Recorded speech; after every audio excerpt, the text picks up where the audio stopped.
ও ভাই, এটা রোহনের বাড়ি। রোহন কে? অ্যাডভোকেট রহমান সাহেবের বাড়ি। হ্যাঁ রহমানি, কোর্টের উকিল তো। হ্যাঁ। চলো চলো ভেতরে ঢুকি। না না, আরে পারমিশন ছাড়া ভিতরে যাওয়া যাবে না। হ্যাঁ ভাই, তুমি কাকে আটকেছো জানো? তোমার চেহারা আমার ছোটবেলাকার বন্ধু, তুমি আমাকে আটকেছো জানলে? ঠিক আছে স্যার, ঠিক আছে, আমার ভুল হয়ে গেছে, আপনি যান। ওগো চলো, দেখিস সিকিউরিটি কত সম্মান দিল, আমাকেও ছাড় বলছে। হ্যাঁ, রানা প্রতাপের কেসটা এখনো পেন্ডিং হয়ে আছে। কিছুক্ষণ আগে ফোন করেছিল, আপনি একটু ফাইলটা চেক করে নিন। ফাইলটা অফিসের টেবিলে রেখে দিও, পরে চেক করে নিব। রোহন, কেমন আছে বন্ধু?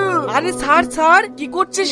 আর বলিস নি বন্ধু, তোকে দেখার লেগে আমার জানটা চিড়িবিড়ি করছিল। তুই তো আমার বিতে যেতে পারিস নি, আইদের ভাবি গেলি বেড়াতে চলে আসনু। এতে এইটা তোর ভাবি। ভাই ভালো আছেন? হ্যাঁ। এই সোহেল, বলেন বাবু। এদেরকে নিয়ে গিয়ে বাইরের ঘরে বসা, আমি মিটিংটা সেরে আসি। ঠিক আছে। কিরে ভাই, তুই চলে যাচ্ছিস? এদের তুই কাতলা মাছ খেতে ভালোবাসিস বলে আমাদের পুকুরে সব থেকে বড় মাছটা নিয়ে এসছিস। আমি ভাবিকে দিয়ে কি রান্না করুক, তুই একটু তাড়াতাড়ি আসিস। এই না না, আজকে বাড়িতে খাসির মাংস রান্না হয়েছে, আর তাছাড়া তোর ভাবি মাছ খায় না, মাছটা তুই বাড়ি নিয়ে যাস।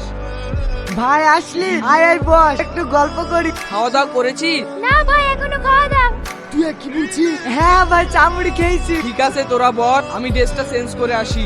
এই তুমি এখন ওদেরকে খেতে দাওনি? না। আচ্ছা, তোমার কি এরকম বুদ্ধি বলো দিনি? এরকম চাষের লোককে কেউ বাড়িতে ঢুকায়? ওসব দেখে গা ঘিন করছে, তুমি রাস্তা থেকে বের করে দিতে পারো না? আরে আমি তো সোহেলকে বাইরের ঘরে বসানোর জন্য বলে গেছিলাম, এরা উপরে আসলো কি করে? আমি তো ওসব কিছু জানিনি। উপরের ঘরে এসে কখন থেকে বসে আছে। তুমি এক্ষুনি তোমার ওই চাষা বন্ধুকে বাড়ি থেকে বিদায় করো, না হলে কিন্তু খুব খারাপ হবে। ঠিক আছে ঠিক আছে, আমি দেখছি। তোরা সন্ধ্যা 6টার ট্রেনে বাড়ি যাবি নাকি? টাইম তো আবার হয়ে আসলো, তাড়াতাড়ি বেরিয়ে যা, লেট হলে আবার ট্রেন মিস করবি। আরে না না, আজকে বাড়ি যাবো কেন, দুদিন থাকবো বলে এসছি। দুদিন থাকবো বলে এসছি না? ঠিক আছে তাহলে থাক। এই তুমি আর কি বলছো? থাকবে মানে আজ সন্ধ্যাবেলায় পার্টিতে যাবে না? ও, আমার তো মনেই ছিল না আজ সন্ধ্যাবেলায় পার্টিতে যাবো, বুঝলি? তুই আবার অন্যদিন আসিস, আমি ড্রাইভারকে বলে দিছি ওদেরকে স্টেশনে রেখে আসবে। থাক, তোকে আর কষ্ট করতে হবে না, আমরা চলে যাচ্ছি। ওগো চলো।